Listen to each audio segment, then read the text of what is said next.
கிறிஸ்துவுக்குள் மிகவும் பிரியமான தேவனுடைய பிள்ளைகளே, விசுவாசியின் அதிகாரம் என்ற தலைப்பிலே நாம் கடந்த ஒரு பாடத்திட்டத்தை படித்தோம். அதிலே அந்த அதிகாரத்தின் கீழ் ஆண்டவர் நமக்கு தந்த ஊழியங்கள், உரிமையும் ஊழியங்களும். நாம் உரிமையோடு கர்த்தருடைய பணியை செய்ய தேவன் நம்மை அழைத்திருக்கிறார். அந்த அதிகாரத்திலே அந்த உரிமையை பெற்ற நாம் எப்படி இருக்க வேண்டும் என்பதை குறித்து முதலாவது ஆண்டவராகிய இயேசு கிறிஸ்து நமக்கு கற்றுத்தந்த பாடமாகிய தாழ்மை என்ற பாடத்தை நேற்றைய தினத்தை படித்தோம். என்று அதை தொடர்ந்து நாம் படிக்கலாம். ஆண்டவராகிய இயேசு கிறிஸ்து ராஜாதி ராஜாவாக உலகத்தை படைத்த ஆண்டவராக இருந்தும் அவர் தம்மைத்தாமே வெறுமையாக்கி, அதை பிலிப்பியர் 2ஆம் அதிகாரத்தில் 6, 7, 8 இந்த வசனங்களை நான் வாசிக்கிறேன். அவர் தேவனுடைய ரூபமாயிருந்தும் தேவனுக்கு சமமாயிருப்பதை கொள்ளையாடின பொருளாக எண்ணாமல் தம்மைத்தாமே வெறுமையாக்கி அடிமையின் ரூபம் எடுத்து மனுஷர் சாயலானார்.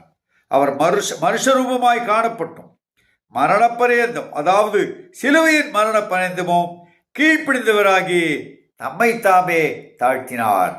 அவர் சீடர்களின் கால்களை கழுவி தம்மை தாழ்த்தி செயலிலே அவர் செயல்படுத்தியது போல அவர் தம்மைத்தாமே தாழ்த்தினார். நமக்கு அப்படிப்பட்டதான ஒரு புத்திமதியை இங்கே சொல்லுகிறார். பேதுருக்கு எழுதின அந்த கடிதத்திலே 5ஆம் அதிகாரம் 5ஆம் வசனம். அந்தப்படி இளைஞரே, மூப்பருக்கு கீழ்ப்படிந்தீர்கள். நீங்கள் எல்லாரும் ஒருவருக்கொருவர் கீழ்ப்படிந்து மனத்தாழ்மையை அணிந்து கொள்ளுங்கள்.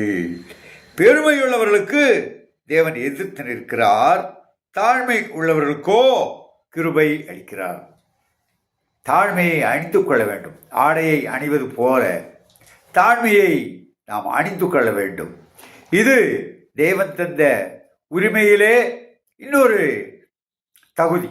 ஆகவே ஆண்டவராகிய இயேசு கிறிஸ்து நாமத்தினாலே அவருடைய பிள்ளை என்று அதிகாரத்தை பெற்ற அவருடைய புத்திரன், ஸ்வீகார புத்திரன், சுதந்திரவாளி, நீதிமான், பரிசுத்தவான் என்று அவரோடு ஆளுகை செய்யக்கூடிய அந்த அதிகாரத்தை பெற்ற நாம் தாழ்மையோடு இந்த பொல்லாத உலகத்திலே கர்த்தராகிய இயேசு கிறிஸ்துவின் அன்பை நாம் காட்ட வேண்டும் என்பதே தேவனுடைய திட்டமாக இருக்கிறது. அப்படிப்பட்ட ஒரு ஊழியத்தை நாம் தொடர்ந்து செய்யத்தக்கதாக தேவன் நம்மை ஆசீர்வதிப்பாராக. தேவனுக்கு சித்தமான நாளை தினத்திலே புதிய சிந்தையோடு நாம் இன்னொரு பாடத்தை கற்றுக்கொள்ளலாம்.